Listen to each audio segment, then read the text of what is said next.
Hello everyone, today I'm gonna go over a build that I call Crazyman Ninja build. It uses Frenzy plus melee splash. As a weapon it uses a claw and a shield, and it also utilizes unique boots called the Blood Dance. Another item that was planned from the beginning is Tabula Rasa. I'll go over that later on. Basically what you can achieve with this build is amazing damage, amazingly insane life leech and life regen, and amazing tanking. It really is a supremely good build. The core items here, you're gonna need frenzy, quality frenzy that is.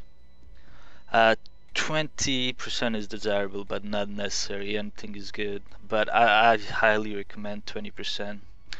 The next item is the Blood Dance and Tabula Rasa. I know what you're thinking. I play Nemesis and I'm using Tabula Rasa, must be crazy, but just hang in there. And the last item, I suppose that's core of the build, is a weapon, and it has to be a good physical claw. So let's go over Frenzy first. So why is Frenzy so good? Let's pull up a wiki here. I have it ready. Why quality Frenzy? Well, at first sight, this quality bonus seems really shitty to say the least. It doesn't look impressive at all. But if you do the math on it, when you have a plus 20 quality Frenzy, that adds up to 2.45% attack speed increase per each quality percent. So at 20% quality and 7 charges, you get 49% attack increase just from the bonus of the quality alone. 49%. There is no other gem that even comes close to this sort of bonus from quality. So at level 20 frenzy and 20 quality, you get, and 7 charges, you get 140% attack speed increase in total for the frenzy. That's just really insane. Next up is this little, it doesn't show here. Let's go back in game. Deals 110 of base physical damage. That's why we want a physical claw, and as well it increases physical damage per frenzy charge. At level 20, it increases physical damage per frenzy charge by 12%. 84% increased physical damage with 7 charges. That's sizable damage increase. That's just all in the gem itself. It's amplifying itself in many levels.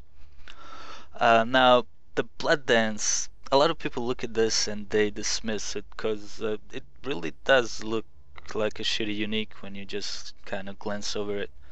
Especially that part that says 3% reduced attack and cast speed per frenzy charge. And people see that and they're like, no, I don't want to make a build that's gonna give me 21% reduced attack speed with frenzy charges, with 7 frenzy charges.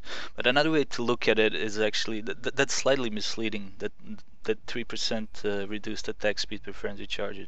Another way to read that is 2% attack speed increase per frenzy charges. So it doesn't increase it by 5 as it usually would, so it increases it by 2. So you don't actually lose anything, you don't get any penalty, you just don't get as big of a bonus as you otherwise would.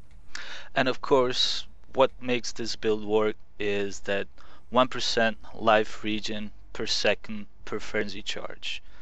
That's amazingly, that's just crazy regen. We'll go over the stats later on. And of course I wanted to use a 6 link because I think the last gem, the 6th gem, it just boosts our damage so much that I don't know. But plus I like the challenge. I really always wanted to have a 6 link. I could never afford one, so Tabula Rasa came along and I got my hands on one of them, so I decided to make a build with it. And here we are. The armor is not a problem because we are running iron reflexes, and the HP we will compensate for that somewhere else. Now let's go over all the other items. The thing that you want to prioritize is naturally HP, then resist, then strength, then damage, then intelligence on your gear. The reason why we want to aim for strength is it's twofold. Well, one is for damage, of course, and the other one is HP, so that we can compensate a little bit for using tabula rasa and the blood dance boots, because these don't have any HP on it. So when we have strength, that atomically gives us a little bit of base HP that we can scale our HP at later levels a lot better. Okay, let's start with my headgear. You also gonna want some intelligence, and the reason because of that is claws. Claws require apparently intelligence to use. Let me take off these gems here real quick. As you see, this particular claw requires only 73 intelligence, but most of them are 94, 95, or something like 117 or 131 intelligence to use, and that's just not cool for us because we don't really get any intelligence in our tree. Well, we're gonna have to spend some extra points to get intelligence, especially. Alright, let's put these back on.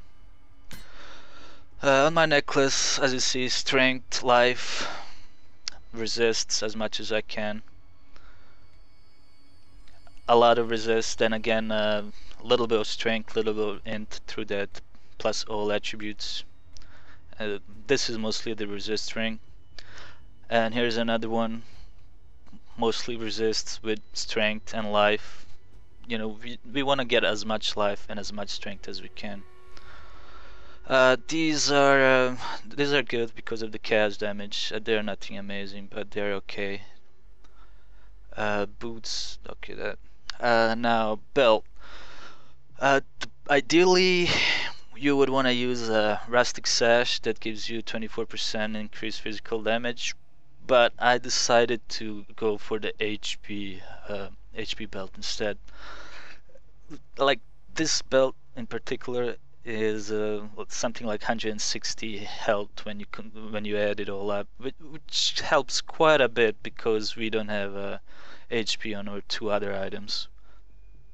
It also has increased elemental damage, which helps because we're gonna be running hatred, and that kind of boosts it up a little bit.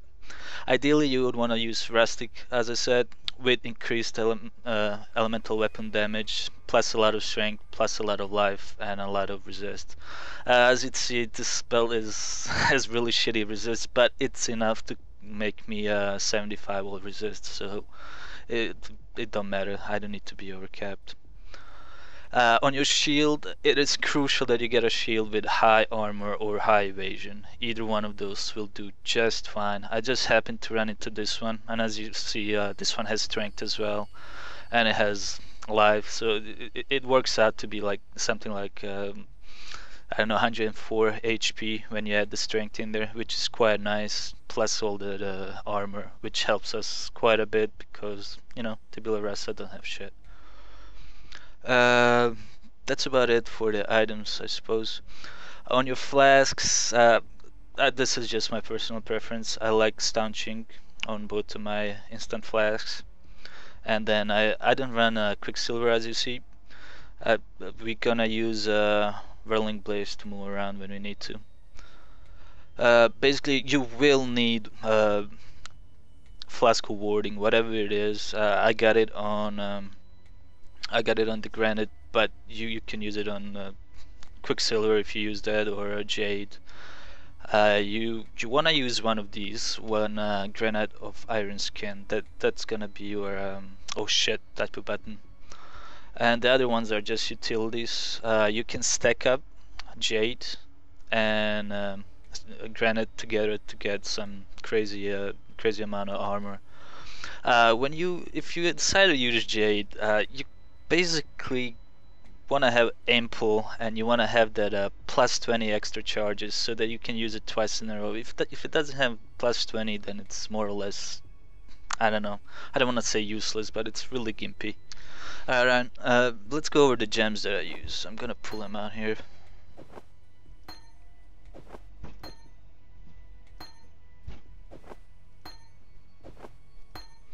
So naturally you wanna have Frenzy, Blood Magic, Melee Splash.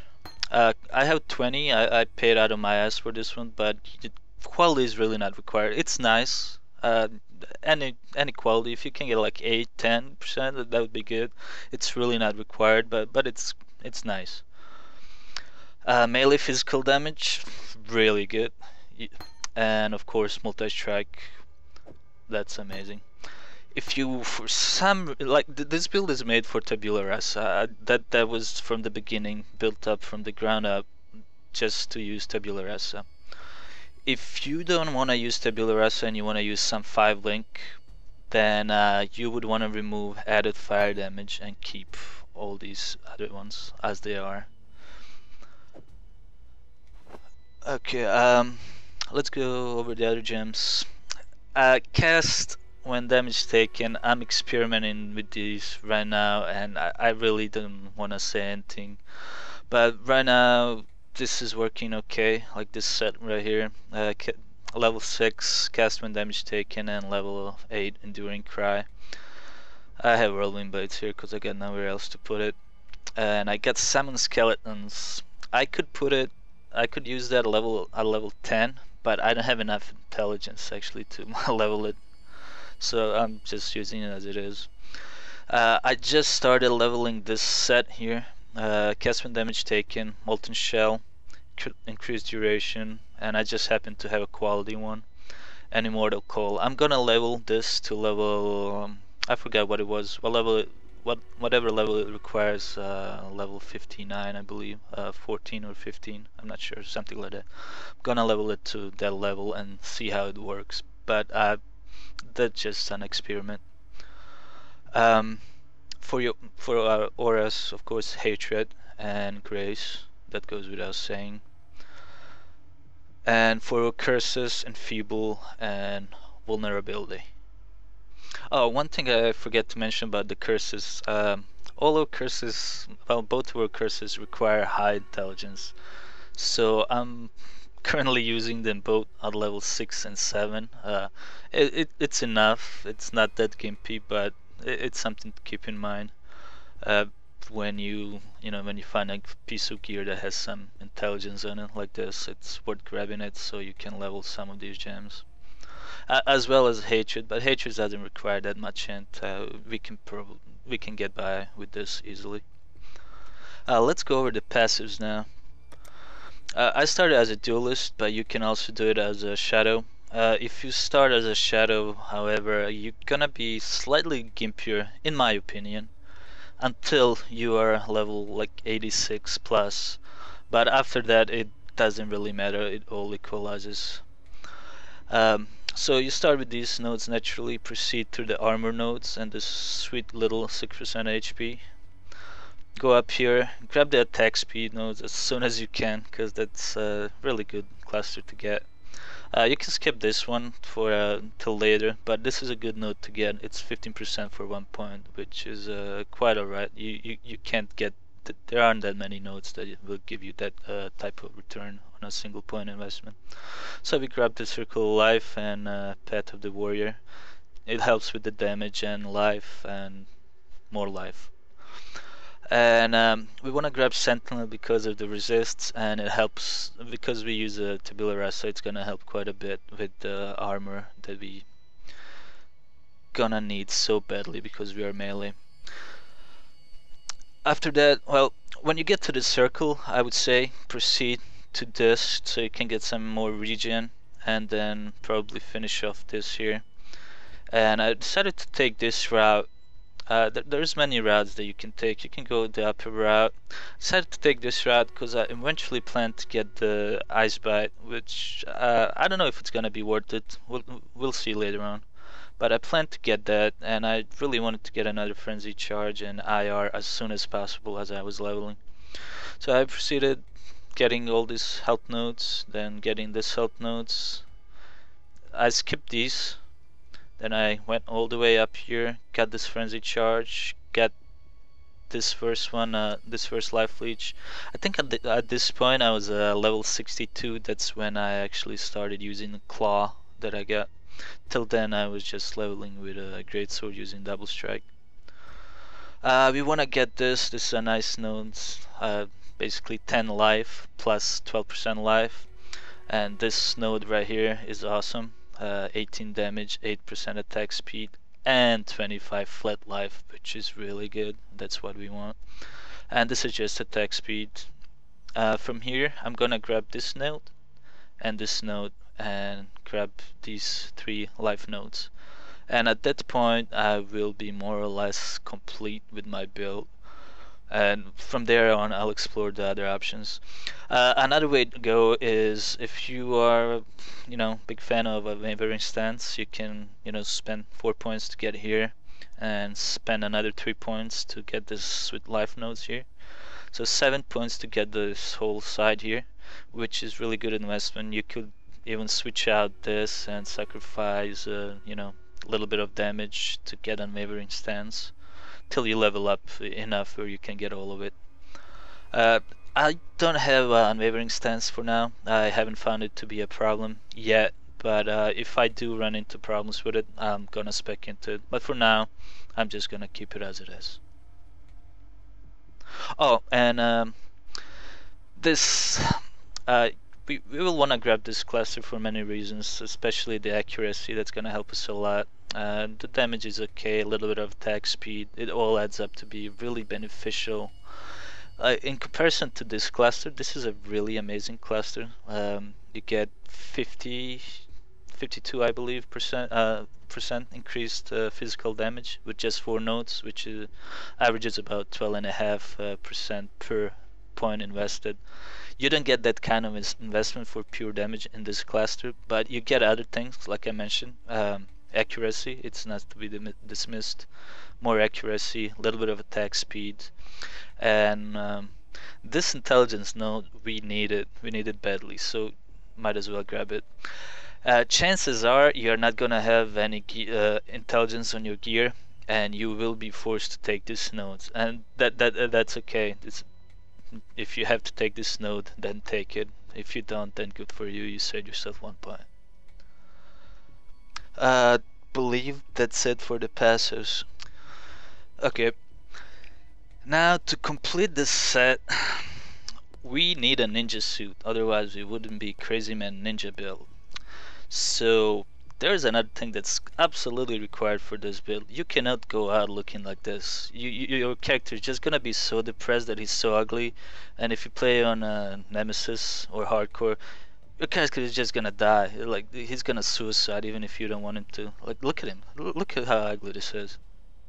Oh my god. Oh my god. Zoom out. Alright, so we need to fix that. So this is absolutely required, non-optional. You need to purchase some points and get this ninja suit going. You need bronze light.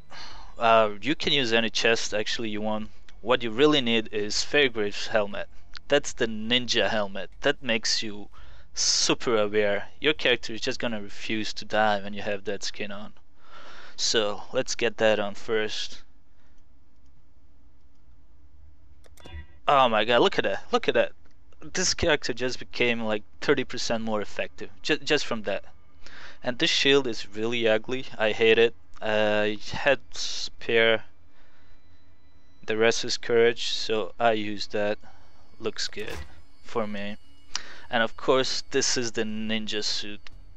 You can use other assassin's garbs. It has to have pants. Please, you're not a Templar. Get some fucking pants. You're a ninja. Oh my god, look at that. Look at that. Like, we just, like, our survivability just increased by a tenfold. Like, we're gonna refuse to die. Nothing can kill us now. We're fucking ninja. Look at that. Wow. Now to complete this set, this is good enough. If you can get this far, that's good. But to really make it shine, Check this out. The ninja blades. Whoa, whoa, that just happened. Look at it. Of course, icing on the cake, a little bit of fire here to go with the...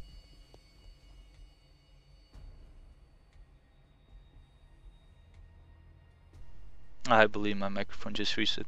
So a little bit of fire here to go with the boots. And to top it all off, we're gonna just add a little bit of extra gore, so we are, you know, that's the Crazyman part of all of that. And that's it. Look at you. You are a complete ninja now. There is nothing that can stop you now. Look at this. Beautiful. Alright, let's get to some stats after this. Okay, let's go over the stats now. 8.1k armor, which is actually higher later on in combat. Max resists. Base regen is 140, which is not even close to its full potential. Where's Frenzy here? Frenzy does, as you see, a mere 5.2k damage with melee splash and all that. That's not impressive at all. I'm not impressed. But let's go somewhere. Let's go to catacombs here.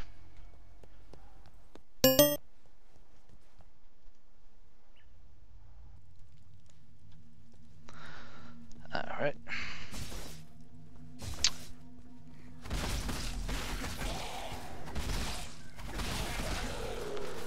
Alright, let's look at our stats now. Oh wow, look, our DPS went from 5.2 to 11.3k. That's on melee splash. Our defense, well, too late now. Let's get more frenzy charges.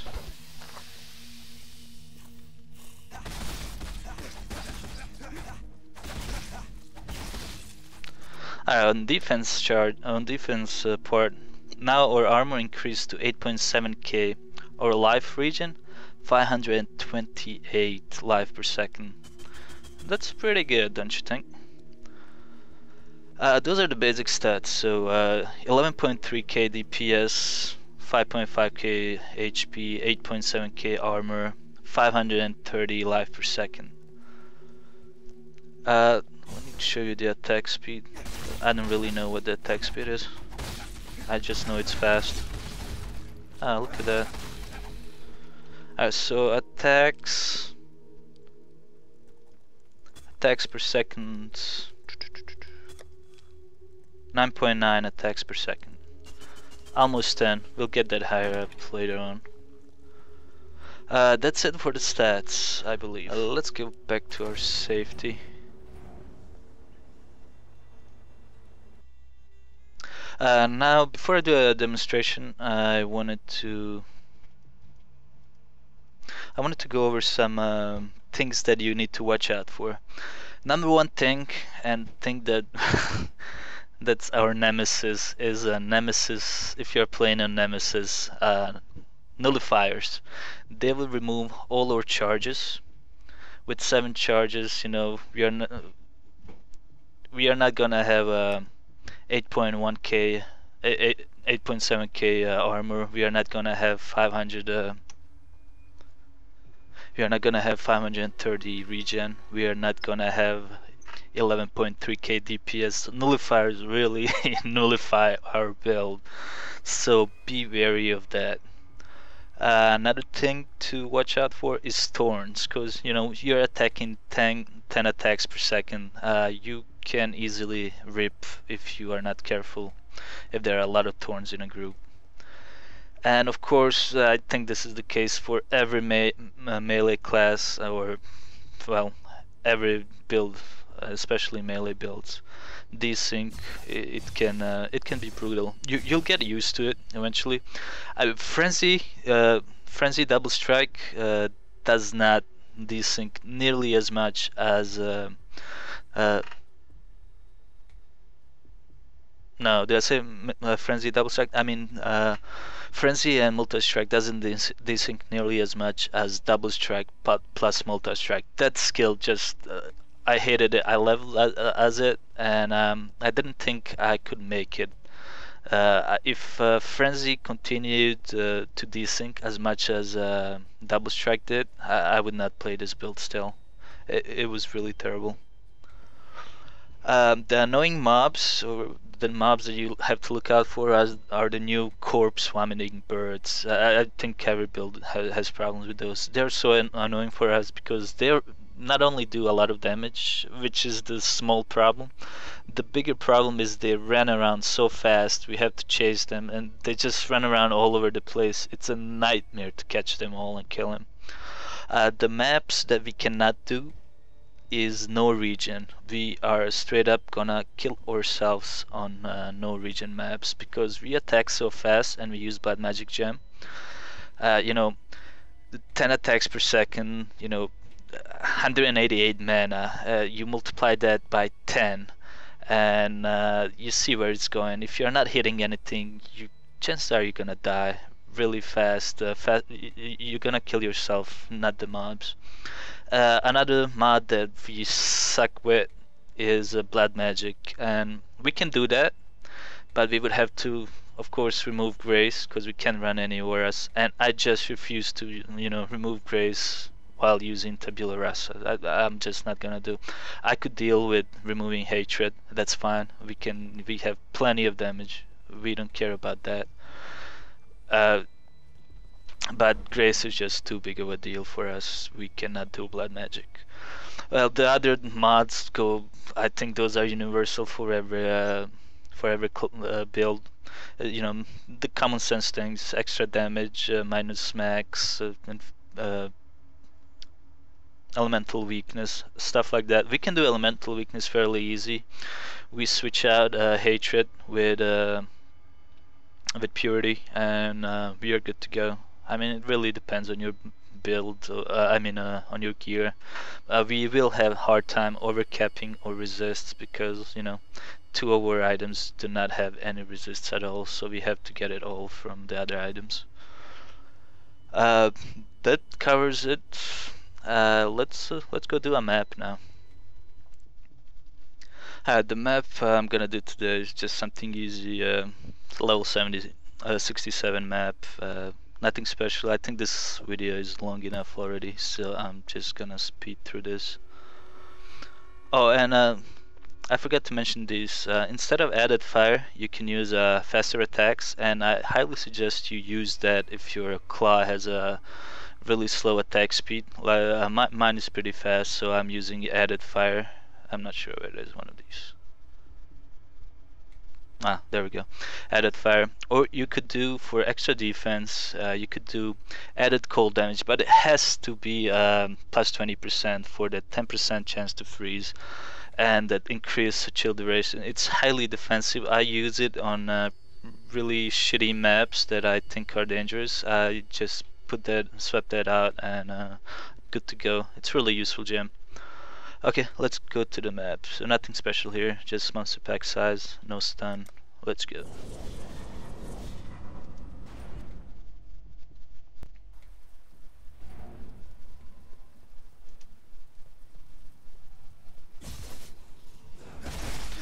Oh no, we're gonna have those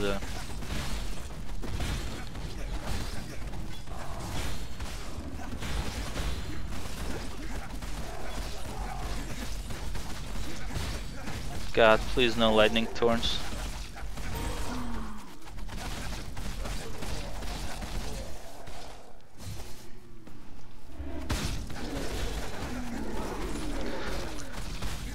I'm sorry about the Immortal Coal. Goddamn. It's level 1 and it's I just started leveling that setup, so... Oh, I just realized that I forgot to go over my boots.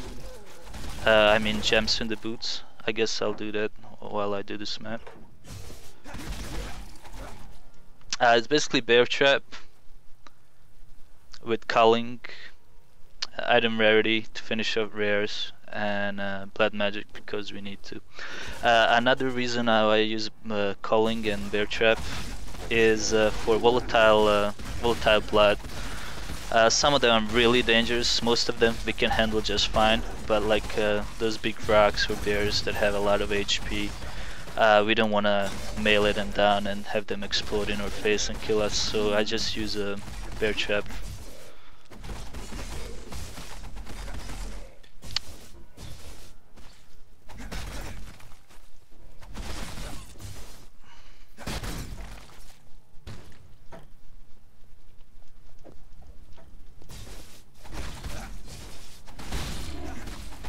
Like that guy, but he doesn't have a lot of HP, so, well, he does. No extra damage. So you'll notice that I barely ever bothered to curse the enemies. That's because it's a waste of time, because we kill them so fast that by the time we curse them, we can kill a pack. Unless they are rares, or if you need to enfeeble, then we do it for defense.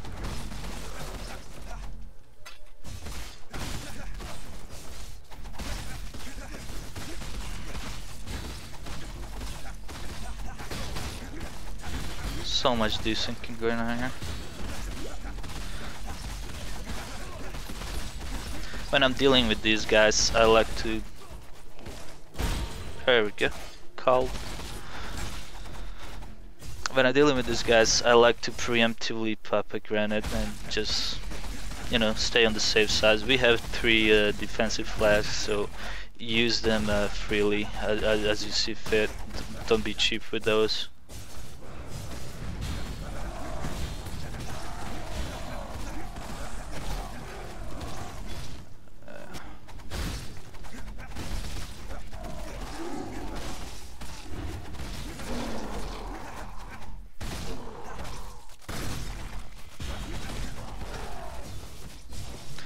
We don't really have to worry much about the dogs unless they are super crazy on a super crazy map, because the life region covers it. Oh, not to mention life region, and from our skill tree we get a 12% life leech. That's why we are using claws in the first place, so we don't have to use life leech. Plus the 3% from the claw itself, so our total life leech is 15%. That just keeps my HP up, as you can see, 100% almost all the time, unless I take a big hit, and then it quickly returns. We can tank, for example, Piety in Lunari's tree, no problem. In her ice form, can just stand there. She doesn't do anything to us. Cole is a pushover basically. I don't even have to use flasks for him. Map Brutus, the level 66 one, no problem. I just use one grenade, and by the time it's over, he's dead.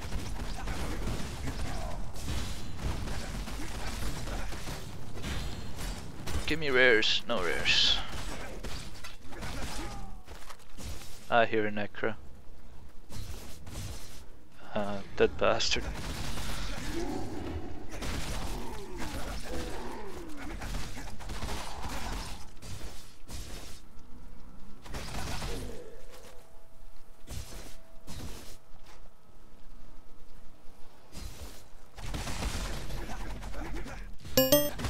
And there goes the desync. Corrupted blood, not a problem on most of these. We can straight up out regen a lot of them.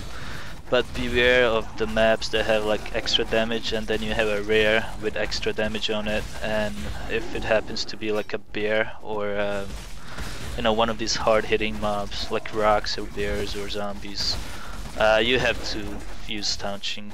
You have no choice in that. But for the most part, we don't have to worry about corrupted blood. But when you do have to worry, you better be ready for it. That's why I carry 2 flasks of staunching, just to be on the safe side.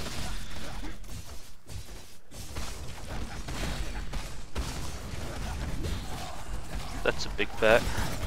We like big packs. Extra cold damage.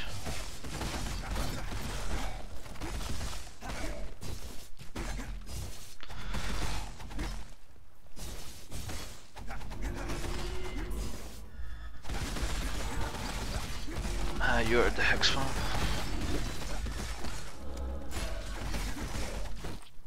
I believe in Trevor's life.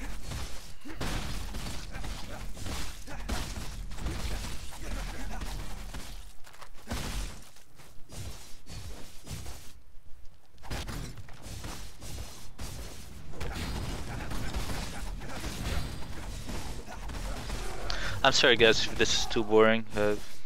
They really do not pose any threat to us. Maybe these guys do, let's see. Nope. Alright, I'm just gonna run to the end boss. A lot of these guys.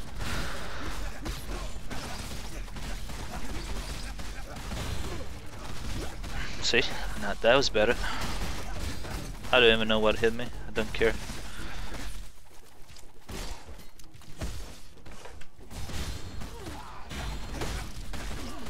And there goes that stun. This is where unwavering stance comes in. This immortal call is quite annoying actually. Here's the boss. Just gonna go straight up in there. Really stop. Dungeon man.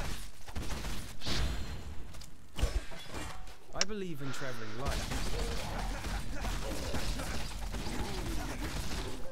Alright, that's it. I hope you guys enjoyed it. There will be a link to the guide on the forums in the description of the video.